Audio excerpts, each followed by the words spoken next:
नमस्कार, बहुत स्वागत है आपका इस खास पेशकश में। मैं हूं आपके साथ अमित शर्मा। राजधानी रायपुर और नवा रायपुर को देश के सबसे आधुनिक और सुनियोजित शहरों में विकसित करने की दिशा में लगातार काम हो रहा है। चौड़ी सड़कें, आईटी पार्क, शैक्षणिक संस्थान, निवेश और बेहतर आधारभूत ढांचा इस विजन का हिस्सा हैं। लेकिन जब विकास परियोजनाओं के लिए चिन्हित सरकारी जमीन पर वर्षों से अतिक्रमण हो जाए, तब सरकार के सामने कानून का पालन कराने और विकास कार्यों को आगे बढ़ाने की जिम्मेदारी भी होती है। नकटी गांव में जिस जमीन से अतिक्रमण हटाया गया वो सरकारी रिकॉर्ड में दर्ज भूमि है। इसी स्थान पर आधुनिक विधायक कॉलोनी के निर्माण का प्रस्ताव है। सरकार का कहना है कि कार्रवाई किसी जल्दबाजी में नहीं बल्कि पूरी कानूनी प्रक्रिया के बाद की गई। प्रभावित लोगों को नोटिस दिए गए, दस्तावेजों की जांच हुई और उसके बाद प्रशासन ने कार्रवाई की। सरकार ये भी दावा कर रही है कि पात्र परिवारों के पुनर्वास की व्यवस्था पहले सुनिश्चित की गई और उन्हें नवा रायपुर में आवास उपलब्ध कराए गए, जहां बिजली, पानी, सड़क और अन्य मूलभूत सुविधाएं मौजूद हैं। सरकार का यह भी मानना है कि विकास का मतलब केवल भवन निर्माण नहीं बल्कि सार्वजनिक संसाधनों की सुरक्षा भी है। यदि सरकारी जमीनों पर अतिक्रमण को लगातार बढ़ावा मिलता रहा तो भविष्य में सड़क, अस्पताल, स्कूल, सरकारी आवास और अन्य जनहित की परियोजनाएं प्रभावित होंगी। ऐसे में अतिक्रमण हटाना केवल प्रशासनिक कार्रवाई नहीं बल्कि दीर्घकालिक विकास की आवश्यकता भी है। अब बड़ा सवाल यही है कि क्या कानून के तहत सरकारी जमीन को अतिक्रमण मुक्त कर विकास कार्यों को आगे बढ़ाना गलत है या फिर हर प्रशासनिक कार्रवाई को राजनीतिक चश्मे से देखना उचित है। सरकार का दावा है कि उसने विकास और मानवीय संवेदनाओं के बीच संतुलन बनाते हुए कानून का पालन किया है। अब फैसला जनता को करना है कि प्राथमिकता विकास को मिलेगी या फिर राजनीति को। लेकिन जिस तरह से प्रतिक्रियाओं का दौर इस पूरे विषय पर देखने को मिला है, आपको सुनाते हैं। पहले कांग्रेस को एक आध बार भी जाकर उस विषय में वहां लोगों से मिलके प्रशासन को रोकने का, और जब तक नहीं टूटा था तब तक इनका पता नहीं था। टूटने के बाद ये पॉलिटिक्स कर रहे हैं।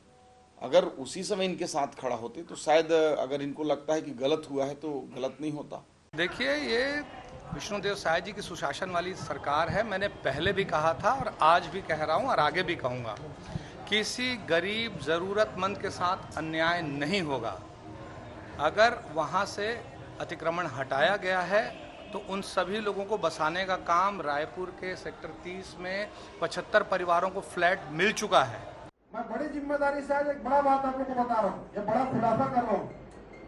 कांग्रेस पार्टी के समय 2021 में जब तय हुआ, सभी विभाग से जब एनओसी प्राप्त हो गया कि यहाँ पर हाउसिंग बोर्ड सामूहिक आवास बना सकता है, उसके तत्पश्चात कांग्रेस पार्टी के बड़े नेता जो पिछले 3 साल से फरार हैं, उन्होंने एक अवैध कॉलोनी बसाने के लिए अवैध प्लाटिंग के तहत 51 एकड़ की जमीन ली। और जिस बात का जिक्र नवीन मार्कंडे जी ने किया कि उस समय 3 हेक्टेयर में कब्जा था, वो बढ़कर 15 हेक्टेयर हो जाता है। लगातार हमारे विधायक अनुज शर्मा जी समेत सारे जनप्रतिनिधि वहां पर लोगों से मिलते हैं, उनको विस्थापित करने की बात करते हैं। तो विवाद जारी, सियासत भारी, इसी विषय पर आज हम चर्चा करने जा रहे हैं और इसके लिए हमारे साथ खास मेहमानों का पैनल भी जुड़ चुका है। हमारे साथ भाजपा प्रवक्ता रविंद्र सिंह जी जुड़े। रविंद्र जी, बहुत स्वागत है आपका इस चर्चा में। कांग्रेस प्रवक्ता अजय गंगवानी जी अपनी पार्टी का पक्ष रखेंगे। अजय जी, आपका भी बहुत बहुत स्वागत है। रविंद्र सिंह जी, जब से ये पूरा विषय सामने आया है लगातार आरोपों की छड़ी लग गई है, लेकिन सवाल यह है कि अगर सरकारी रिकॉर्ड में ये भूमि दर्ज है और इससे अगर अतिक्रमण हटाने की कार्रवाई सरकार कर रही है तो फिर क्या आप मान रहे हैं, सवाल क्यों उठ रहे हैं, वो भी तब जब इन्हें दूसरी जगह पर विस्थापित भी कर दिया गया है?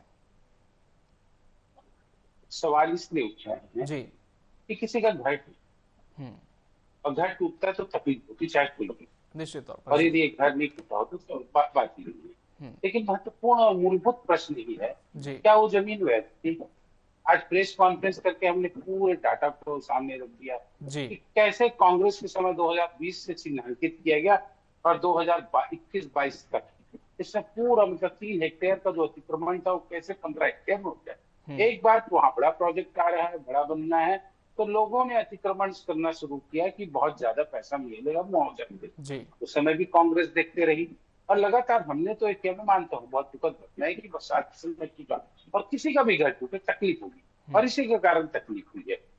अब रही बात, आप एक चीज देखेंगे जी, कितना जमीन, 7 मकान जिसके 1000 से ज्यादा स्क्वायर फीट पे, 1200 स्क्वायर फीट में 3 मकान, 5000 से 10,000 स्क्वायर फीट में 13 लोगों का मकान और 10,000 से अधिक में 21 लोगों का।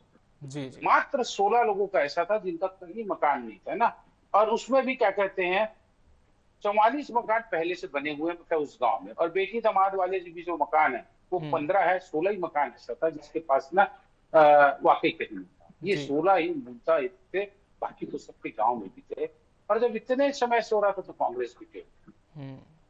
जब वो टूटने के बाद आती है ना जी, पिक्चर में, तब आती टूटने के बाद। और कारण क्या देती कांग्रेस, हमारा प्रशिक्षण चल रहा था। अरे आप तो प्रशिक्षण से ज्यादा महत्वपूर्ण आज राजनीतिक घटनाक्रम में परिवर्तित कर रहे हो, तो उस मुद्दे को करो, आप चले जाते। प्रशिक्षण एक दिन और बढ़ जाता, आज राजनीतिक करने का समय।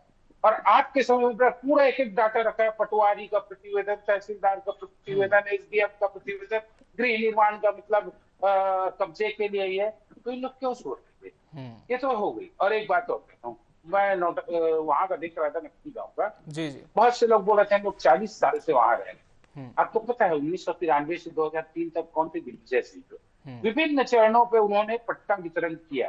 तो ये 40 साल से थे, दिग्विजय सिंह ने क्यों नक्की गांव वालों को पट्टा नहीं दिया? यदि अवैध थे या उसमें थे तो पट्टा क्यों नहीं दिया? या तो ये 40 साल पहले की बात कहना गलत है, या फिर दिग्विजय सिंह ने नक्की गांव को उपेक्षित रखा, उसके साथ भेदभाव किया, पक्षपात किया। वो दे देते। यदि 1993 से 2003 तक मुख्यमंत्री थे ना अविभाजित मध्य प्रदेश में, तो ये समस्या भी नहीं होती। हमने एक ही काम किया, गलत था। और उसके बाद हमारी संवेदनशीलता भी यही थी कि आज तक ग्रामीण क्षेत्र में किसी को भी मतलब व्यवस्था हमने दिया। शहरी क्षेत्रों में अतिक्रमण का व्यवस्थापन होता था, ग्रामीण क्षेत्रों पे नहीं होता था, लेकिन किसी रात को इनको दिया। और ये मैं मानता हूँ, जिसका मकान टूटा उसको दर्द होता है, इसी के कारण विवाद है। लेकिन कांग्रेस उसमें राजनीति करती है, बिल्कुल प्योर राजनीति करती है। अजय गंगवार जी ने अतिक्रमण के समर्थन में कि विरोध में, बस कांग्रेस मुझे बता। सवाल मेरा वही, अजय गंगवानी जी, जिस तरह से सरकार संवेदनशीलता दिखाने की बात तो कह रही कि दूसरी जगहों ने विस्थापित कर दिया गया है, और बड़ी बात यह भी है कि जो घर बने थे अतिक्रमण करके बनाए गए थे, सरकारी रिकॉर्ड में उसका नाम भी दर्ज था, और कांग्रेस अब ऐसे समय में पहुंच रही जब ये घर वहां पर टूटना शुरू हो चुके थे। तो जब अगर चिंता थी तो फिर पार्टी पहले क्यों नहीं गई, पहले उनके हितों की बात क्यों नहीं रखी गई? तो क्या कांग्रेस इस मुद्दे पर राजनीति कर रही है? जी, एक दो आपके प्रश्नों को जोड़ लीजिए जी। मेरा एक निवेदन है, बहुत संवेदनशील विषय पे किसी के आशियाने पे तोड़ की गई है जी, तो उसपे बहुत अच्छी चर्चा मैं उम्मीद करता हूँ। दूसरी, मेरे भाजपा के प्रवक्ता मित्र रवींद्र जी बैठे, मैंने एक शब्द नहीं बोला, एक शब्द उनके मैं नहीं बोला। उम्मीद करता हूँ शांति से मेरी बात सुनेंगे। देखिए, महत्वपूर्ण बात है, एशिया न्यूज के लोकप्रिय चैनल के दर्शक चीजों को बिंदुवार समझे। सबसे महत्वपूर्ण बात है, भारतीय जनता पार्टी की शायद सरकार की जो कार्रवाई है ये पूरी तरह से अमानवीय है, अनैतिक है, असंवैधानिक है। पहली बात, कारण क्या है भाई, अगर आप कहीं तोड़फोड़ करना चाहते हैं तो पहले व्यवस्थापन की व्यवस्था करिए, उनको सही आवास उपलब्ध कराया जाए, जहां पानी, बिजली, सड़क और अन्य जो मूलभूत सुविधाएं किसी के व्यवस्थापन के जरूरी है वो मिलने के बाद तोड़फोड़ करते, पहली बात। दूसरी महत्वपूर्ण बात है, देश का संविधान ये कहता है, और छत्तीसगढ़ के लिए भी, कि कभी भी मानसून में 10 से 15 जून ये माना जाता है कि छत्तीसगढ़ मानसून आती है, इस समय पे किसी के अवैध निर्माण पे कोई तोड़फोड़ नहीं की जाती, ताकि किसी गरीब व्यक्ति को बारिश में अपने आशियाने के लिए, अपने आश्रय की जरूरत में भटकना पड़े। ये देश का संविधान कहता है। मेरे मित्र स्पष्ट करेंगे मेरे वक्तव्य के बाद कि आखिर 29 जून को मानसून की बारिश के चलते किसके दबाव में, किसके इशारे पर आप जो है बेचारे गरीब के आशियाने को बेघर करके रोड पर भटकने के लिए मजबूर करते हैं। दूसरी बात, तीसरी महत्वपूर्ण बात है, मेरे मित्र दावा कर रहे हैं कि ये कांग्रेस के समय की योजना थी। पूरी बिंदुवार बात करता हूँ, हमारे समय में हाउसिंग बोर्ड, गृह निर्माण मंडल ने एक प्रस्ताव भेजा कि शासकीय कर्मचारियों के सामान्य आवास, कहीं पे भी संसद के लिए, सांसदों के लिए, विधायकों के लिए या बड़े प्रशासनिक अधिकारियों के आवास की कोई बात नहीं थी। उन्होंने एक प्रस्ताव भेजा, भैया यहाँ पे हमको आवास के लिए दे सकते हैं क्या? माननीय भूपेश की कांग्रेस सरकार को जब ये पता चला कि वहां 30 से 40 साल से गरीब लोगों का आवास है, उन्होंने पूरी इस योजना को हटा दिया, कहीं इस कार्रवाई आगे नहीं बढ़ाएगी। अब मैं बात करूं भाजपा की सरकार की, दिसंबर 2023 में जब यहाँ भाजपा की सरकार बनी, गृह निर्माण मंडल ने फिर से एक पत्र भेजा और उन्होंने भेजा उसका पूरा डिटेल 15.47 एकड़ पूरे ऑथराइज है। गूगल पे सारी जो मैं बातें कर रहा हूं ना तथ्यात्मक है, और मेरे मित्र चेक कर सकते हैं। 15.47 हेक्टेयर का प्रस्ताव गृह निर्माण मंडल ने आवासीय सचिव को भेजा 25 सितंबर 2024 को, और सचिव ने इस पत्र के माध्यम से 4 अक्टूबर 2024 को सचिव ने कलेक्टर को पत्र लिखा, और वो जो आंकड़ा था 15.47 उसको बढ़ा के कर दिया 29.17 हेक्टेयर, मतलब डबल कर दिया गया। दूसरा, कलेक्टर को निर्देशित किया गया कि जो वहां जिनका कब्जा है उसको हटाने का पूरी व्यवस्था की जाए। मैं पूछना चाहता हूँ, कुल मिला के 90 विधायक, 11 लोकसभा सांसद, 5 राज्यसभा सांसद, कुल मिला के 106 जनप्रतिनिधि हैं। मैं पूछना चाहता हूँ कि 106 जनप्रतिनिधियों के आवास के लिए 72 एकड़ की जरूरत पड़ेगी आपको? आप 72 एकड़ का प्रस्ताव क्यों बेचते? मतलब आप अपने पूंजीपति मित्रों को, अपने बिल्डर्स को फायदा पहुंचाने के लिए कागज रूप से पूरे आवास की व्यवस्था को बढ़ाते। पहली बात। दूसरी महत्वपूर्ण बात है, आप बिना व्यवस्थापन की बात करें। और अगर ये सचमुच है, अगर भाजपा को सही में तकलीफ हो रही है, आप प्रतिनिधि होते, मैं होता या कोई अगर मानवीय होता, क्या किसी गरीब के आशियाने को तोड़कर क्या अपना मकान बनाना पसंद करेंगे? उनके हाय लेके आप रहना पसंद करेंगे? कांग्रेस के बहुत सारे विधायकों ने पत्र लिखे कहा हमको ऐसे कॉलोनी में हमको मकान नहीं चाहिए। लिखित पत्र देके सूचना दी कलेक्टर को कि भैया हमें मकान अलॉट नहीं करने चाहिए। क्या किसी भाजपा के नेता में कोई मानवता बाकी है, कोई शर्म की महसूस बाकी है? एक भी विधायक ने अपने पत्र लिखा क्या कि मैं नहीं करूंगा? अब इस पूरी कार्रवाई की टाइमिंग को लेकर के सवाल उठ रहा है। आखिरी का 10 सेकंड ले रहा हूँ, मगर इनको देना ही था। मैं पूछना चाहता हूँ, नई राजधानी में इतनी बड़ी जमीन बाकी है, इतनी सारी जमीन खुली खाली आपके पास, दूसरी जगह पर ये कार्रवाई हो सकती थी, दूसरी जगह निर्माण हो सकता था, ये कांग्रेस का कहना है रविंद्र जी। लेकिन अब जब इन्हें मूव कर दिया गया है तो क्या सरकार अब ये गारंटी ले रही है कि कोई भी परिवार नहीं छूटेगा, सभी को पक्का मकान दिया जाएगा? अमित जी, एक अब ये बोल रहे हैं कि हमको उस जगह पे नहीं चाहिए। क्यों उस जगह को आप छेड़ रहे थे 2020 से? रहने देना था ना उसको जी, चाहे गृह मंडल के आवास की हो, चाहे कुछ भी हो। तो अब नहीं भाषण देते हैं कि बीच में नहीं बोलना, इशारा कर। मैं ये कह रहा हूँ कि आप जी ऐसा नहीं करूंगा, प्लीज आप सुन लीजिए। रविंद्र जी, आपकी बात पूरी करें, मैं आऊंगा। आपने 2020 से 22 तक जी आपने उस जगह के लिए प्रस्ताव मंगाया, एसडीएम से, पटवारी से, सबसे मंगाया। गृह मंडल ने कहा कि हमको दे दिया जाए। आप उस जगह को छेड़ ही क्यों रहे थे? आप मुझे बताइए ना जी। ठीक है, आप विधायक निवास नहीं बना रहे थे, लेकिन उसको हटा ही गए थे ना। उस जगह में कुछ ना कुछ निर्माण करने चाह रहे। अब वहां विधायक भवन बने या क्या बने, बात करें सर, आग तो आपने लगाया, शुरुआत तो आपने की। और उसके बाद जब वहां ये होने लगा तो मैं कह रहा हूँ 3 हेक्टेयर से 15-12 हेक्टेयर जो हुआ, इसी के कारण हुआ ना। वहां कुछ बन रहे थे। तो मैं तो एक और कह रहा हूँ, अभी अजय गंगवानी जी कह रहे थे कि 30-40 साल से वहां थे, उन्होंने स्वीकार किया 30-40 साल से रह रहे थे। तो आप मुझे बताइए अमित जी, 1993 से 2003 तक कांग्रेस की सरकार, दिग्विजय सिंह की सरकार पट्टा बांटती है, तो इनको क्यों पट्टा नहीं दिया? क्या कारण था पट्टा नहीं जी? आप मुझे बताइए। पट्टा दे देता तब विवाद ही नहीं होता। पट्टा बांटा गया ना, मैं तो पूरा करके रखा हूँ, ये खुद स्वीकार कर रहे हैं। 30 से 40 साल पहले रहते थे, तो क्यों नहीं दिया भैया? उनको दे देते तो विवाद भी नहीं होता। अरे आपने क्या, अच्छा एक चीज, व्यवस्थापन के पहले इनको बार-बार नोटिस दी गई, समझाया भी क्यों, और उसी रात जिस दिन टूटा उस दिन हमने दिया।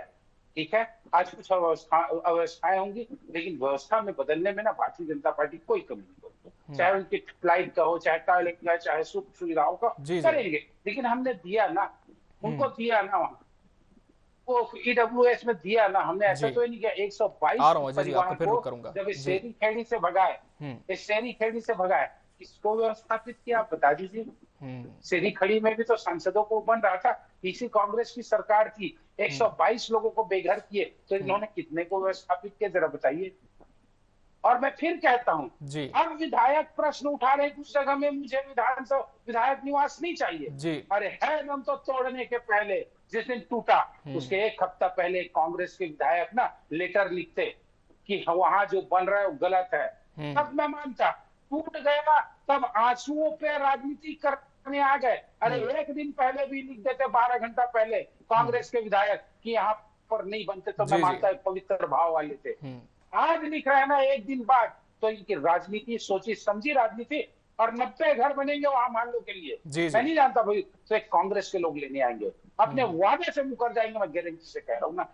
अच्छा, क्या क्योंकि इनका भाव होता तो 2 दिन, क्या सबको मालूम था उस दिन? तो क्या कहते हैं, मतलब नोटिस आ गई थी, सबको डर था कि कल टूट सकता है। कौन कांग्रेसी बैठा, कौन विधायक पत्र लिखा? हमारे उन्होंने तो ब्रिजमोहन अग्रवाल जी ने कहा कि कार्रवाई मत हो, वो अलग चीज हो गया। इनके में दम था क्या? ये पूरी योजना इनका है और ये आरोप लगाने वाले। अजय जी जवाब दीजिए, जब आपकी सरकार थी तब क्यों इन ग्रामवासियों की सुधि नहीं ली गई? अगर उसी समय यहाँ पर ये पक्की हो जाती चीजें तो शायद आज फिर ये कार्रवाई ना होती। अमित जी आप वरिष्ठ पत्रकार हैं, मेरे मित्र रविंद्र जी बोल रहे हैं 2.5 साल से सत्ता में बैठे हैं, 2.5 साल से अगर आप इतने गरीब हितैषी थे आप पट्टा नहीं देंगे। 15 साल तक पूर्व में रमन सरकार रही, आप पट्टा नहीं देंगे। ज्यादा समय आपने शासन किया, गलत निर्णय आप करेंगे, बुलडोजर आप चलाएंगे, 85 लोगों का जो आशियाना आप उजाड़ देंगे और पूर्ववर्ती कांग्रेस सरकार पे आरोप जड़ के अपनी जिम्मेदारियों से कब तक बचने का दुष्प्रयास करेंगे। रोते हुए जो महिलाएं उनका वीडियो देखिए, उसमें तो कुछ शर्म कीजिए रविंद्र जी, इस पे तो राजनीति मत करिए। कम से कम गरीब का आशियाना तोड़ के अपनी गलत चीजों को, बुलडोजर चलाने को, अमानवीय कृत्य को, सही साबित करने का दुष्प्रयास करें चैनल पे। किसी महत्वपूर्ण बात करें, ये कह रहे हमने पुनर्वास कर दिया। भैया जाके देखिए, हमारी पूरे प्रतिनिधि मंडल गया था, एक कमरे में 20 लोगों को ठूसा गया है, और वो कहाँ छोड़ा आपने? 20 किलोमीटर दूर। शांत हो नहीं रविंद्र जी, शांत हो जाइए। मैं गया हूँ, वही पूछ रहा हूँ, 20 किलोमीटर। शांत हो जाइए रविंद्र जी, गलत तरीका है। मैंने शब्द नहीं बोला आपके बारे में, अपनी बारे में बात करेगा, मैंने नहीं डिस्टर्ब किया। मैं महत्वपूर्ण बात कह रहा हूँ, आप एक गरीब को 20 किलोमीटर दूर जाके आशियाना देते हैं, उस बेचारे बच्चों का किताब पुस्तकें खराब हो गई, और सेक्टर 30 से 20-20 किलोमीटर तक कोई स्कूल नहीं है। मतलब एक गरीब के 85 परिवार के बच्चों को शिक्षा से बेघर कर रहे हैं, वो शिक्षा प्राप्त नहीं करेंगे, उसको पानी बिजली की व्यवस्था नहीं मिलेगी, सड़क की व्यवस्था नहीं मिलेगी। कौन है से बता दीजिए। तो दूसरी महत्वपूर्ण बात है कि आप लगातार दावा कर रहे हैं। मैं पूछना चाहता हूं भैया, यहाँ के सांसद जो है विनोद अग्रवाल, विधानसभा के विधायक आपके, जो बेचारे सारे गरीब जो वहाँ के निवासी थे, वो सांसद के पास भी गए, विधायक के पास भी गए, दोनों ने आश्वस्त किया, कोई कार्रवाई नहीं होगी, उसके बाद भी तोड़ देते हैं। मतलब ये मान लीजिए कि विद्वान की चाल है, ये गलती हो गई विद्वान की गुटबाजी के चलते बेचारे 85 गाँव का आशियाना टूट गया। आपके दर्शक समझ रहे हैं राजनीति कौन कर रहा है। महत्वपूर्ण बात है, इनके वहां पे प्रोजेक्ट लेके ला रहे हैं। मतलब अपने शांत हो जाइए रविंद्र जी, शांत हो जाइए, बदतमीजी मत करिए, मेरा निवेदन है। अपनी बारी बात करिए, हमें आपकी जिम्मेदारी है। ठीक है, निश्चित तौर पर अजय जी आपकी बात पूरी करें, फिर मैं रविंद्र जी का रुख कर रहा हूँ। जी बिल्कुल, मैं स्पष्ट कहना चाह रहा हूँ, देखिए अगर किसी को समस्या होगी तो वो अपने सांसद के पास जाएगा, अपने विधायक के पास जाएगा। नकटी गांव के बेचारे ग्रामीण एक भरोसा लेके बिनवान जी के पास पहुंचे, उन्होंने आश्वस्त किया कि भैया आपके मकान नहीं टूटेंगे। उनके आश्वासन के बाद टारगेट रूप से मुख्यमंत्री विनोद की गुटबाजी के चलते बेचारे ग्रामीणों के 85 आवाज छोड़ दिए गए। इनके विधायक तमाशा देख रहे हैं। मतलब इस बात को स्वीकार करिए कि आज जनप्रतिनिधियों में नैतिक साहस नहीं है कि गरीबों की आवाज को बचा सके। इस बात को स्वीकार करिए चैनल पे। अजय जी, कांग्रेस का बस एक स्टैंड यहाँ पर क्लियर कर दीजिए। जो ये कार्रवाई हुई है, जैसे कि दावा है कि अतिक्रमण के खिलाफ कार्रवाई हुई है, तो क्या सरकार की इस कार्रवाई का कांग्रेस विरोध कर रही है या फिर अतिक्रमण से हटाए जाने के खिलाफ में है? देखिए 3 चीजें मैं स्पष्ट कर दूं। मेरे मित्र बार बार दावा करेंगे पहले क्यों नहीं पहुंचे। सवेरे 4 बजे 5000 लोगों की पुलिस इकट्ठी करके बैरिकेड लगा दिए गए। हमारे पूर्व विधायक विकास उपाध्याय, पूर्व जिला पंचायत अध्यक्ष मौके पर पहुंचे, रोकने का प्रयास किया, पुलिस बल का प्रयोग करके उनको वहां तक पहुंचने नहीं दिया गया। दूसरी महत्वपूर्ण बात मैं कह रहा हूँ, अभी कांग्रेस पार्टी क्या चाहती है, भैया आपने जिनको मकान तोड़ा है उनको फिर से मकान दीजिए, उनको मकान वालों को मुआवजा दीजिए। जरा से भी नैतिकता बाकी है तो आवास मंत्री ओपी चौधरी को पद से हटाइए, माननीय मुख्यमंत्री ग्रामीणों से शपथ मांगे, उनसे माफी मांगे, नैतिक साहस दिखाए। अब मैं अमित जी वरिष्ठ पत्रकार है, आपने वीडियो देखा होगा, आपका दिल पसीज जाएगा। एक महिला बेचारे 3 दिन तक भूखी है, आप उसका मकान तोड़ देते हैं, उसके बच्चों के जो है कपड़े, उसके पुस्तकें, उसकी सब सारे रोड पे बह रही है। ये क्या तरीका है? आप उसके विस्थापन के पर्याप्त व्यवस्था तो कीजिए, ठीक है, जवाब ले लेते हैं। दीजिए। आखिर मैं कह रहा हूँ, विधानसभा में जब प्रश्न पूछा गया, ओपी चौधरी ने विधानसभा में वीडियो भेज सकता हूँ आपको, स्पष्ट रूप से कहा भैया हमने सांसदों के लिए, विधायकों के लिए नकटी गांव को चिन्हित किया है, मतलब आने वाले समय में पूरी तैयारी थी उनके इशारे पर। ठीक है, जवाब लेते हैं। रविंद्र जी जवाब दीजिए कि अब इन ग्रामीणों के लिए सरकार और क्या कदम उठाने जा रही है, कैसे और इनका विस्थापन किया जाएगा ताकि भविष्य में कोई परेशानी नहीं ना हो। देखिए सबसे बड़ी बात तो हमने उसी दिन कर दिया, उनको गाड़ी देकर उनका सामान भी भिजवाया और बेहतर करेंगे।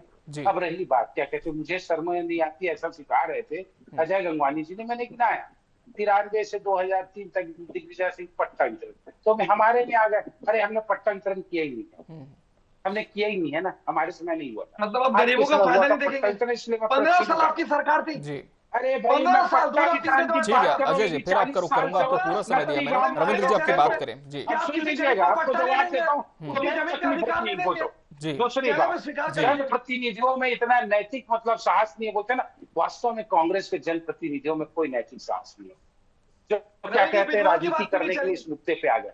आपने पूछा रिजवान अग्रवाल जी, उन्होंने हिम्मत दिल्ली से कहा, सुनिए ठीक है उसी पर जवाब ले रहा हूँ अजय जी, उसी पर जवाब ले रहा हूँ उनसे मैं जी। अपने समय बोलते रहेंगे जी जी अजय जी, आपको पूरा समय दिया था बोलने का, उसी पर जवाब ले रहा हूँ जी। कांग्रेस का जी अपने समय, रही बात रिजवान अग्रवाल जी से कहा, मैं नहीं करता जब आप मेरे को। ठीक है रविंद्र जी, विषय पर बात करेंगे जी, आपकी बात करें जी। दूसरी बात सुनिए जी, रिजवान अग्रवाल पे प्रश्न चिन्ह उठाने से पहले एक चीज सुन लीजिएगा, उन्होंने स्पष्ट कहा था मत हो गए का, उसके बाद भी उन्होंने दिल्ली से भी खड़े होकर कहा कि गलत हुआ और मेरे को जो गाली बक रहा है ना, उनका अधिकार है गाली बकने का, क्यों उनका घर टूटा।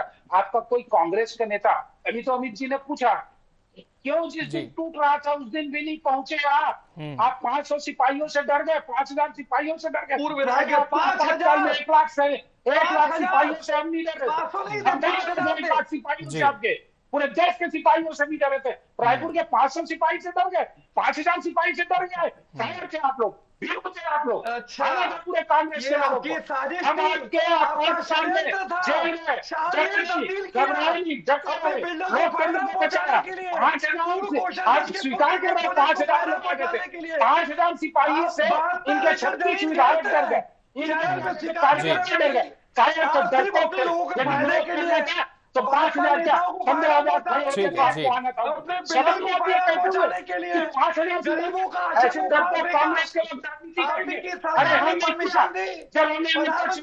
तो कहीं ना कहीं इस पूरे विषय पर सरकार का यही कहना है कि सरकार संवेदनशील है और ध्यान रखा गया है नक्टीवासियों का, दूसरी जगह पर मकान दिए गए, लेकिन कांग्रेस लगातार सियासत कर रही है, ये सरकार का कहना है। फिलहाल आप सभी मेहमानों का बहुत बहुत शुक्रिया हमसे इस चर्चा में जुड़कर इसका हिस्सा बनने के लिए।